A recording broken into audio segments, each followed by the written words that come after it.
नमस्कार, दिन के 12 बज चुके हैं और हम हाजिर हैं देश और दुनिया की बड़ी खबरों को लेकर। मैं हूं आपके साथ भावना नैयर। शुरुआत करते हैं बुलेटिन की बड़ी सुर्खियों के साथ। भारत और ब्रुनेई के बीच प्रतिनिधिमंडल स्तर की वार्ता के बाद अहम समझौतों पर हुए हस्ताक्षर। पीएम मोदी ने की ब्रुनेई के सुल्तान हाजी हसन अल बोलकिया से मुलाकात। पीएम मोदी ने दोनों देशों की साझेदारी को भविष्य में रणनीतिक स्तर तक ले जाने की जताई आशा।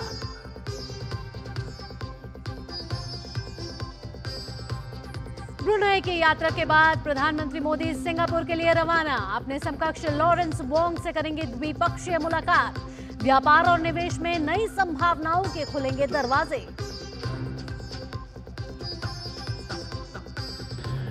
रक्षा मंत्री राजनाथ सिंह की अध्यक्षता में लखनऊ में तीनों सेनाओं का पहला संयुक्त कमांडर सम्मेलन सशक्त और सुरक्षित भारत की थीम पर आयोजित। सम्मेलन में सभी सैन्य कमांडरों के साथ सुरक्षा मुद्दों पर होगी महत्वपूर्ण चर्चा। त्रिपुरा में 2 उग्रवादी समूहों के साथ शांति समझौते पर आज दिल्ली में होंगे हस्ताक्षर। केंद्रीय गृह मंत्री अमित शाह और मुख्यमंत्री माणिक साहा रहेंगे मौजूद। और देश भर में श्री गुरु ग्रंथ साहिब के प्रकाश पर्व की खुशियां। अमृतसर में श्रद्धा और सत्कार के साथ शुरू हुआ उत्सव। बड़ी संख्या में जुटे श्रद्धालु।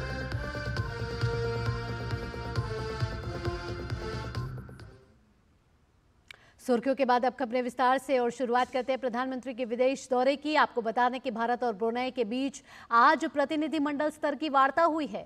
प्रधानमंत्री नरेंद्र मोदी और ब्रुनेई के सुल्तान हाजी हसन अल बोलकिया ने बंदरसेरी बेगवान में द्विपक्षीय संबंधों को उन्नत साझेदारी तक बढ़ाने का स्वागत किया।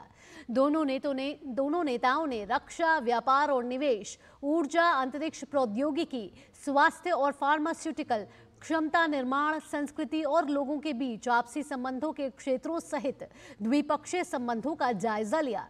उन्होंने आपसी हितों के क्षेत्रीय और वैश्विक मुद्दों पर भी विचारों का आदान प्रदान किया। अपने वक्तव्य के दौरान प्रधानमंत्री ने शाही परिवार द्वारा गर्मजोशी भरे स्वागत के लिए आभार जताया। साथ ही उन्होंने दोनों देशों की साझेदारी को भविष्य में रणनीतिक स्तर तक ले जाने की आशा जताई और कहा कि ब्रुनेई भारत के एक्ट ईस्ट पॉलिसी के तहत एक अहम देश है। यह भी सुखद संयोग है कि इस वर्ष हम द्विपक्षीय साझेदारी की 40वीं वर्षगांठ मना रहे हैं। भारत की एक्ट ईस्ट पॉलिसी और इंडो पैसिफिक विजन में ब्रुनेई का महत्वपूर्ण साझेदार होना ये हमारे लिए उज्जवल भविष्य की गारंटी है। हम एक दूसरे की भावनाओं का सम्मान करते हैं। मुझे विश्वास है कि मेरी इस यात्रा से और हमारी चर्चाओं से आने वाले समय के लिए हमारे संबंधों को स्ट्रैटेजिक दिशा मिलेगी। वहीं भारत और ब्रुनेई के बीच प्रतिनिधि मंडल स्तर की वार्ता के बाद दोनों शीर्ष नेताओं के बीच शिष्टाचार मुलाकात हुई। इस दौरान दोनों नेताओं ने आपसी संबंधों की प्रगाढ़ता को लेकर संतुष्टि जताई, एक दूसरे के विजन की सराहना की। प्रधानमंत्री ने ब्रुनेई दारुसलाम की आजादी की 40वीं वर्षगांठ पर शुभकामनाएं भी दी। साथ ही उन्होंने आपसी संबंधों को नई ऊंचाई देने की दिशा में कदम उठाए जाने की भी बात कही। भारत और ब्रुनेई के बीच गहरे ऐतिहासिक और सांस्कृतिक संबंध है। इस साल हम अपने राजनीतिक संबंधों की 40वीं सालगिरह मना रहे हैं। इस अवसर पर हमने निर्णय लिया है कि अपने संबंधों को एनहांस पार्टनरशिप का दर्जा देंगे। हमारी साझेदारी को स्ट्रैटेजिक दिशा देने के लिए हमने सभी पहलुओं पर व्यापक चर्चा की। हम आर्थिक, वैज्ञानिक और रणनीतिक क्षेत्रों में अपने सहयोग को मजबूत करने के लिए प्रतिबद्ध है। हमने कृषि, उद्योग, फार्मा, और स्वास्थ्य के साथ साथ फिनटेक और साइबर सिक्योरिटी में आपसी सहयोग पर बल देने का निर्णय लिया है। प्रधानमंत्री ने रक्षा, अंतरिक्ष और दोनों देशों के बीच आवागमन को लेकर और भी सहयोग बढ़ाने पर जोर दिया।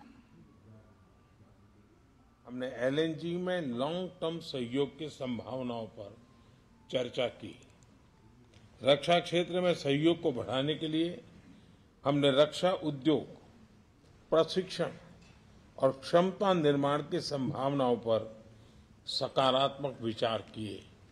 अंतरिक्ष के क्षेत्र में अपने सहयोग को सुदृढ़ करने के लिए हमने सैटेलाइट डेवलपमेंट, रिमोट सेंसिंग और ट्रेनिंग पर सहमति बनाई है।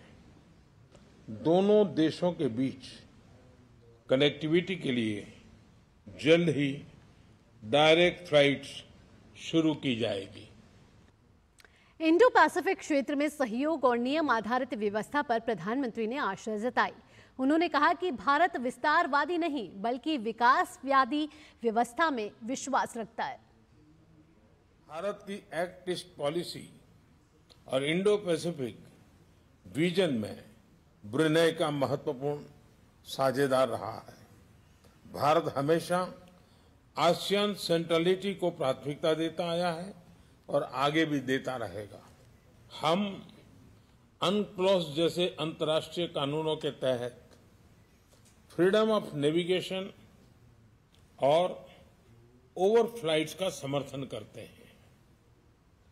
हम सहमत हैं कि इस क्षेत्र में कोड ऑफ कंडक्ट पर सहमति बने। हम विस्तारवाद नहीं, विकासवाद की नीति का समर्थन करते हैं। इससे पहले प्रधानमंत्री मोदी ने अपनी ब्रुनेई यात्रा के दौरान सुल्तान हाजी हसन अल बोल्किया और उनके करीबी परिवार के सदस्यों से मुलाकात की। ब्रुनेई के सुल्तान ने प्रधानमंत्री मोदी का गर्मजोशी से स्वागत किया। सुल्तान का ये आवासीय परिसर भी है और गिनीज बुक रिकॉर्ड के मुताबिक दुनिया का सबसे बड़ा महल भी। हाजी हसन अल साल 1967 में सुल्तान है और 1984 में अंग्रेजों से आज़ादी मिलने के बाद प्रधानमंत्री भी हैं। प्रधानमंत्री नरेंद्र मोदी ने ब्रुनेई दारुसलाम की अपनी यात्रा को बेहद उपयोगी बताया। प्रधानमंत्री ने अपने सोशल मीडिया प्लेटफॉर्म पर एक्स पर एक पोस्ट साझा की। उन्होंने कुछ तस्वीरें साझा करते हुए लिखा कि ब्रुनेई दारुसलाम की मेरी यात्रा बहुत उपयोगी रही है। यह भारत ब्रुनेई संबंधों के एक नए युग की शुरुआत है। हमारी दोस्ती एक बेहतर ग्रह के निर्माण में योगदान देगी। मैं ब्रुनेई के लोगों और सरकार के प्रति उनके भविष्य और स्नेह के लिए आभारी हूं। ब्रुनेई की यात्रा के बाद प्रधानमंत्री नरेंद्र मोदी ने सिंगापुर के लिए उड़ान भरी। सिंगापुर वो देश है जो भारत का पारंपरिक सहयोगी रहा है और भारत में एफडीआई का बड़ा स्रोत है। प्रधानमंत्री की सिंगापुर यात्रा से दोनों देशों के बीच आर्थिक और सांस्कृतिक संबंधों को और मजबूती मिलेगी।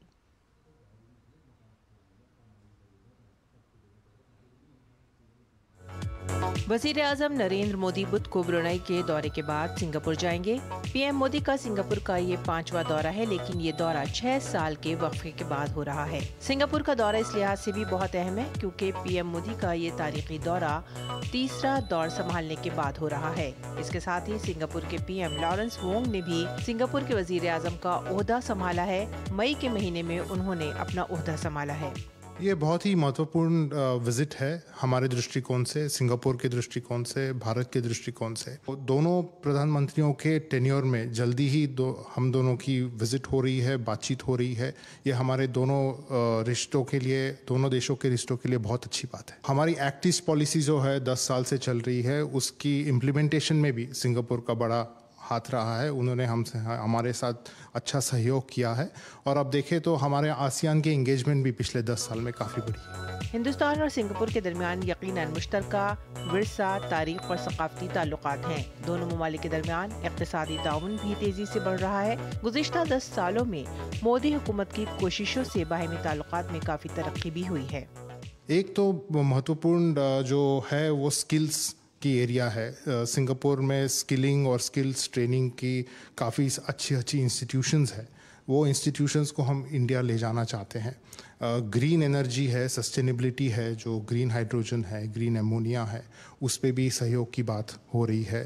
हेल्थ सेक्टर है, पूरा डिजिटल स्पेस जो है हमारा, जो यूपीआई है यहाँ एक पे नाउ का इक्विवेलेंट है, उसके साथ कनेक्टेड है, जिसके वजह से हमारे लोग जो यहाँ आते हैं काम करने, रेमिटेंस वापस भेज सकते हैं ऑनलाइन, और मर्चेंट्स पेमेंट।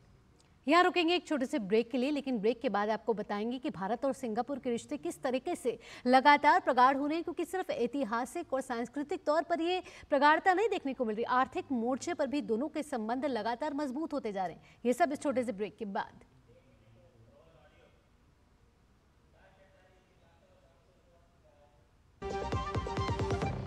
जान जो है सारे घर की दुलारी, उसकी सुरक्षा और स्वास्थ्य है हम सबकी जिम्मेदारी। 5 साल से कम उम्र के बच्चों को दस्त से बचाने के लिए तैयार है परिवार।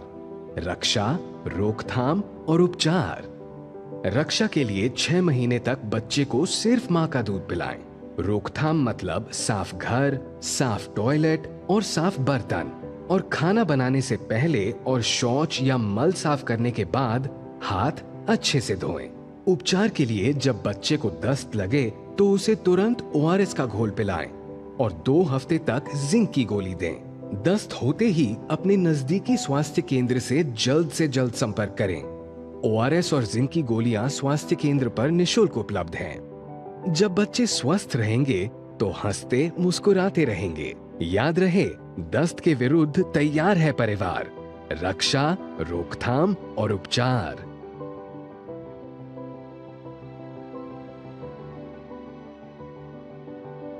अधिक जानकारी के लिए आशा दीदी से संपर्क करें। स्वास्थ्य एवं परिवार कल्याण मंत्रालय द्वारा जनहित में जारी। बात जब पीढ़ियों के लिए बनने वाले घर की हो तो जिम्मेदारी बड़ी हो जाती है। गैलेंट समझता है ये जिम्मेदारी। अब डबल M रिब्स के साथ गैलेंट एडवांस TMT रीबार, निर्माण का रियल हीरो। सुरक्षा की गारंटी हर चीज में जरूरी है, चाहे वो मुश्किल स्टंट हो या अच्छी फसल। इसलिए ले आइए IIL के ट्रैक्टर ब्रांड का शिनबार, जो देता है सुंडी और ट्रिप से सुरक्षा की गारंटी। ब्रेक के बाद आपका स्वागत है और हम आपको लगातार पल पल की अपडेट दे रहे हैं कि प्रधानमंत्री ब्रुनेई की सफल यात्रा के बाद अब सिंगापुर के लिए रवाना हो गए हैं और दोनों के देशों के बीच लगातार रिश्ते मजबूत होते हुए नजर आ रहे हैं। अगर आर्थिक मोर्चे की बात करें तो यह मजबूत होते भारत की ओर से हर कंपनी, हर निवेशक उम्मीदों से देख रहा है सिंगापुर की इस यात्रा को। सिंगापुर की कंपनियां भी इन्हीं में शामिल हैं। खासतौर पर बड़े पेंशन फंड भारत में निवेश करना चाहते हैं। हमारे संवाददाता शैलेंद्र मिश्र ने बात की है सिंगापुर में ओमर्स के वाइस प्रेसिडेंट आशीष गोयल से। आइए आपको सुनवाते हैं क्या कहना चाहते हैं वो। प्रधानमंत्री नरेंद्र मोदी सिंगापुर के दौरे पर आ रहे हैं और उस दौरे से ठीक पहले ICMR की जब बैठक हुई थी जिसमें भारत के प्रमुख मंत्रियों ने हिस्सा लिया था, उसमें नए क्षेत्रों की पहचान हुई थी। एडवांस मैन्युफैक्चरिंग हो या फिर बाकी सेक्टर्स हो, 2 नए सेक्टर्स जोड़े गए थे जिसमें भारत देख रहा है सिंगापुर की तरफ और सिंगापुर से बड़े इन्वेस्टमेंट की आने की उम्मीद जताई जा रही है। हमारे साथ मौजूद हैं पेंशन फंड ओमर्स के executive vice president mister Ashish Goyal. बहुत बहुत स्वागत है आपका सर। किस तरह से देख रहे हैं यहाँ तमाम जो कंपनियाँ हैं जो सिंगापुर में काम कर रही हैं भारत को एक बाजार के तौर पर? तो सिंगापुर का भारत में इंटरेस्ट तो काफ़ी पहले से रहा ही है। यहाँ के जो 2 बड़े इन्वेस्टर्स हैं GIC तेमासेक, उन्होंने तो पिछले 15-20 साल में काफ़ी इन्वेस्टमेंट्स किए हैं इंडिया में, और अभी इंडिया की ग्रोथ और इंडिया की सक्सेस की वजह से दुनिया भर के इन्वेस्टर्स जा रहे हैं। हम लोग भी जा रहे हैं। हम लोग एक बड़े कैनेडियन पेंशन फंड हैं, हमारे जो दूसरे भी कैनेडियन पेंशन फंड्स हैं जो काफ़ी बड़े हैं, काफ़ी दुनिया में उनकी रेपुटेशन है कि ये ग्लोबल इन्वेस्टर्स हैं। हम लोग ने सब ने भी इंडिया में काफ़ी इन्वेस्टमेंट्स किए हैं। तो ये तो इस तरह से प्रगति इसमें तो होती रहेगी आगे भी। अब इंडिया की रैंकिंग दुनिया में 4 नंबर पे आ गई है, 4-5 पे आ गई है, धीरे धीरे आगे जाके 3 नंबर पे भी आ जाएगी। तो उस हिसाब से लोग भी सोचेंगे कि अगर दुनिया की इकॉनमी 100 ट्रिलियन की है समझ लीजिए आप इस समय, और जब इंडिया की इकॉनमी 4-5-6 ट्रिलियन की हो जाएगी तो उस तरफ से पैसा भी इंडिया में बढ़ता जाएगा, आता जाएगा। जो दुनिया भर के निवेशक हैं, जो पेंशन फंड मैनेजर हैं, वो भारत की तरफ आशा की निगाह से देख रहे हैं। एक बहुत बड़ा बाजार भी है, हम दुनिया की सबसे तेज़ी से आगे बढ़ते हुए अर्थव्यवस्था है। तो ऐसे में भारत को लेकर जो दृष्टिकोण है वो बीते 10 वर्षों में काफ़ी बदला है, निवेशकों की नज़र में भी, दुनिया भर के उद्यमियों की नज़र में भी। तो अब जब प्रधानमंत्री नरेंद्र मोदी सिंगापुर के दौरे पर आ रहे हैं तो हम देख रहे हैं कि सिंगापुर और जो भारत की अहम क्षेत्रों में साझेदारी है वो उसमें और तेज़ी आने की उम्मीद है। कैमरामैन विनय तिवारी के साथ शैलेंद्र मिश्र, डीडी न्यूज, सिंगापुर। बढ़ते आगे, सिंगापुर आने वाले भारतीय के लिए लिटिल इंडिया बेहद खास है। क्या है लिटिल इंडिया और यहाँ रह रहे भारतीयों के लिए कितनी अहम है ये जगह? सिंगापुर से हमारे संवाददाता शैलेंद्र मिश्र की देखिए ये खास रिपोर्ट। सिंगापुर में रहने वाले भारतीयों के लिए लिटिल इंडिया नाम की एक जगह उनके दिल के बेहद करीब है। लिटिल इंडिया के आसपास भारतीयों की बसाहट और दुकानें हैं। यहाँ हर वो चीज मिलती है जो भारत में मिलती है। अपने फुर्सत के पलों में भारतीय मूल के लोग यहाँ पहुँचते हैं और उन्हें वही अनुभूति होती है जो भारत में होती है। यहाँ रहने वाले भारतीयों ने बताया कि उन्हें यहाँ अपनापन महसूस होता है। सिंगापुर के बारे में कहूँ तो मुझे बहुत ज़्यादा डिफरेंस नहीं लगता है, क्योंकि यहाँ भी वही सब मिलता है जो हमारे अपने भारत के बाज़ारों में मिलता है। खाना भी मिल जाता है, लोग काफ़ी अच्छे हैं, यहाँ के लोकल्स भी बहुत अच्छे हैं, बहुत सपोर्टिव है। हमें यहाँ बहुत एक सेफ़ फील होता है, काफ़ी अच्छा इन्वायरमेंट है। हमें यहाँ सारे अपने सारे उत्सव जो होते हैं काफ़ी सेलिब्रेट करते हैं। भारतवासियों के साथ साथ विदेशी मूल के लोग भी लिटिल इंडिया पहुंचते हैं। यहाँ भारतीय मूल के खाने और फैशन को लेकर भी खासा उत्साह देखने को मिलता है। भारतीय त्योहारों को भी यहाँ बढ़ चढ़कर मनाया जाता है। सबसे बड़ी खुशी की बात हमारे लिए कि जो आज़ाद हिंद फौज की जो शुरुआत हुई थी वो इसी जगह पे हुई थी जिस जगह पे आप इस समय खड़े हैं। इंडिया भी हमारा बहुत अच्छा ग्रो कर रहा है इस समय, इकोनॉमी भी अभी 5वीं में पहुँच गए हम, तो वो भी हमारे लिए खुशी की बात है। यहाँ के लोग क्या सोचते हैं इंडियंस के बारे में? थोड़ा इंडियन के बारे में ऐसा कोई निगेटिव थॉट नहीं किसी के, सब अच्छा ही सोचते हैं। यहाँ पे इंडियन का खाना ही ज़्यादा वो है, क्रेज है ज़्यादा। इंडियन का फैशन, उनके कल्चर, उनके फूड के बारे में ज़्यादा वो चलता है। सिंगापुर में भारत की झलक देखनी हो तो लिटिल इंडिया इसके लिए सबसे सटीक जगह है। यहाँ एक छोटा भारत बसता है।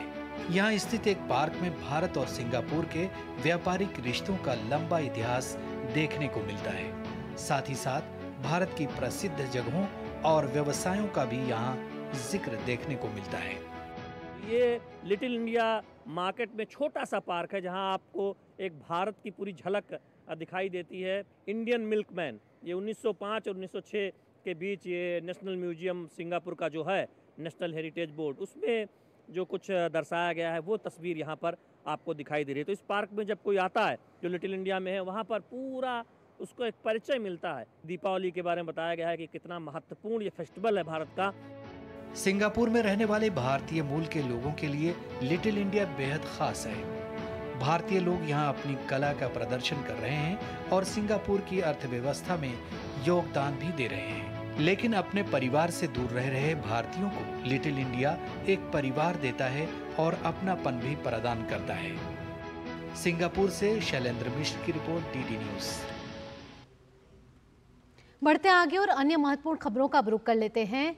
खबर है कोलकाता आरजी मेडिकल कॉलेज में जूनियर डॉक्टर के साथ रेप और हत्या मामले की, जिस पर बलात्कार और हत्या मामले को लेकर पश्चिम बंगाल की सरकार अब बुरी तरह घिरने और भारी जनाक्रोश के दबाव में महिला सुरक्षा से जुड़ा विधेयक लेकर आई है। वैसे तो बीजेपी ने इस विधेयक को अपना समर्थन दिया है, लेकिन बीजेपी नेता और संसदीय कार्य मंत्री किरण रिजिजू ने ममता बनर्जी की कथनी और करनी पर सवाल खड़े कर दिए हैं। किरण रिजिजू ने एक एक्स पोस्ट में ममता बनर्जी पर बलात्कार जैसे संवेदनशील मुद्दे पर लापरवाही बरतने को लेकर निशाना साधा है। किरण रिजिजू ने सोशल मीडिया पर 2021 का एक पत्र साझा करते हुए लिखा कि पश्चिम बंगाल के मुख्यमंत्री ने महिलाओं और बच्चों को त्वरित न्याय प्रदान करने के लिए सबसे पवित्र कर्तव्य की अनदेखी की है। उन्होंने कहा कि 2021 का यह पत्र स्पष्ट रूप से इसका प्रमाण है। 2021 में लिखे गए इस पत्र में ममता सरकार से बलात्कार जैसे मामलों से निपटने के लिए फास्ट ट्रैक स्पेशल कोर्ट की स्थापना और संचालन के लिए सहमति देने की अपील की गई थी। पत्र में 28,559 बलात्कार और पॉक्सो एक्ट से जुड़े लंबित केसों के शीघ्र निपटान के लिए फास्ट ट्रैक स्पेशल कोर्ट की स्थापना के लिए अनुमति देने को कहा गया है। संसदीय कार्य मंत्री ने इस मामले को बेहद गंभीर बताते हुए राजनीतिक मुद्दा न बनाए जाने की अपील की है। उन्होंने कहा कि ऐसे जघन्य अपराधों के लिए बहुत सख्त कानून जरूरी है, लेकिन मजबूत कार्रवाई उससे भी ज्यादा जरूरी है। उन्होंने साथ ही कहा कि बंगाल सरकार कार्रवाई करने में विफल रही। वहीं संसदीय कार्य मंत्री ने एक्स पोस्ट को शेयर करते हुए बीजेपी नेता शुभेंदु अधिकारी ने केंद्रीय कानून एवं न्याय मंत्री द्वारा भेजा गया ये पत्र फास्ट ट्रैक स्पेशल कोर्ट और पॉक्सो कोर्ट की स्थापना के संबंध में पश्चिम बंगाल सरकार के ढुलमुल रवैये पर प्रकाश डालता है। बीजेपी नेता ने लिखा कि महिलाओं और बच्चों के लिए त्वरित न्याय सुनिश्चित करने के लिए पश्चिम बंगाल के मुख्यमंत्री के साथ सीधे इस मामले को उठाने के बाद भी उन्होंने इस मुद्दे को नजरअंदाज कर दिया। उन्होंने साथ ही कहा कि हर कोई जानता है कि जो कुछ भी कहा जा रहा है या किया जा रहा है वह महज दिखावा है।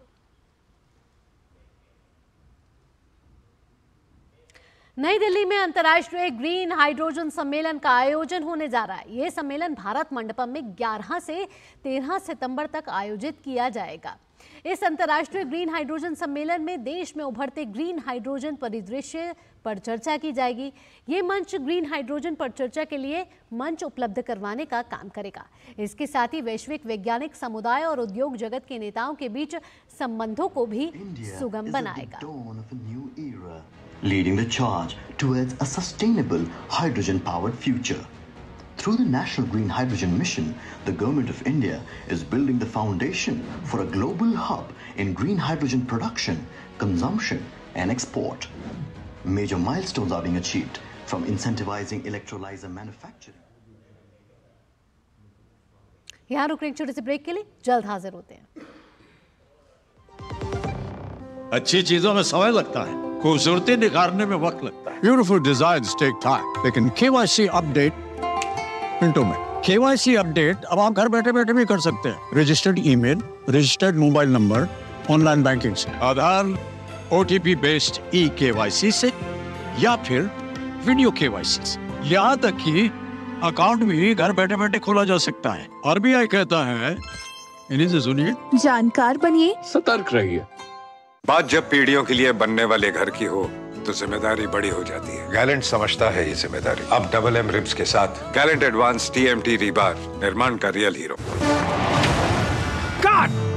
सुरक्षा की गारंटी हर चीज में जरूरी है, चाहे वो मुश्किल स्टंट हो या अच्छी फसल। इसलिए ले आइए IIL के ट्रैक्टर ब्रांड का शिनबार, जो देता है सुंडी और ट्रिप से सुरक्षा की गारंटी। ब्रेक के बाद आपका स्वागत। रक्षा मंत्री राजनाथ सिंह की अगुवाई में तीनों सेनाओं का पहला संयुक्त कमांडर सम्मेलन आज लखनऊ स्थित मध्य कमान मुख्यालय में आयोजित होगा। सशक्त और सुरक्षित भारत थीम पर होने वाले इस सम्मेलन में सेनाओं के प्रक्रियागत सुधार, संयुक्तता और आत्मनिर्भरता के माध्यम से सशस्त्र बलों में बदलाव पर ध्यान केंद्रित किया जाएगा। सभी सैन्य कमांडरों के साथ एक ही स्थान पर सुरक्षा मुद्दों पर चर्चा के लिए रक्षा मंत्री स्तर की यह एक नई पहल है। Chief of defence staff general Anil Chauhan आज उद्घाटन भाषण भी देंगे। सम्मेलन का विषय सशक्त और सुरक्षित भारत, सशस्त्र बलों में परिवर्तन रखा गया है। राजनाथ सिंह कल रक्षा तैयारियों की समीक्षा करेंगे और शीर्ष स्तरीय सैन्य नेतृत्व को संबोधित करेंगे। सम्मेलन में क्षेत्रीय और वैश्विक वातावरण में मौजूदा अस्थिरता को ध्यान में रखते हुए संभावित परिचालन का भी पता लगाएंगे। साथ ही भविष्य के युद्धों के लिए एक मजबूत अवधारणा विकसित करने के खतरे और संसाधनों का भी मिलान किया जाएगा। यह सम्मेलन कमांडरों को सशस्त्र बलों की आधुनिकीकरण योजनाओं की समीक्षा करने और तीनों सेनाओं के बीच बेहतर तालमेल के माध्यम से राष्ट्र की रक्षा क्षमता सुधार के तरीकों पर चर्चा करने का अवसर प्रदान करेगा। थिएटर कमांड के निर्माण की दिशा में स्वतंत्रता के बाद रक्षा बलों का सबसे बड़ा परिवर्तन भी बैठक के एजेंडे में होगा। सम्मेलन में रक्षा बलों के विभिन्न निदेशालय अपनी अपनी प्रस्तुतियां भी देंगे, जिनमें परिचालन भी शामिल है। सम्मेलन में सेनाओं की विभिन्न मेक इन इंडिया पहलों और उनकी प्रगति पर भी चर्चा होगी।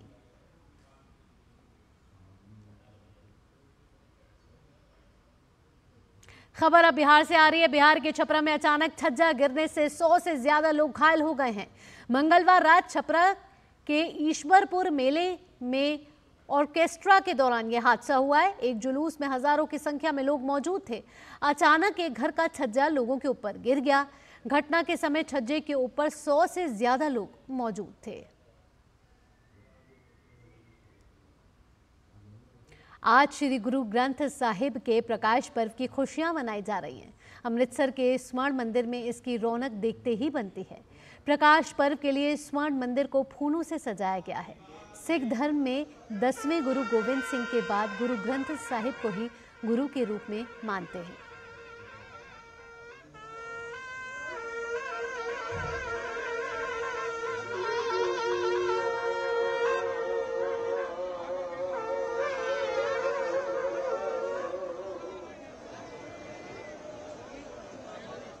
सुंदर दीवान सजे सजे होए दीवाना विच गुरबाणी का कीर्तन।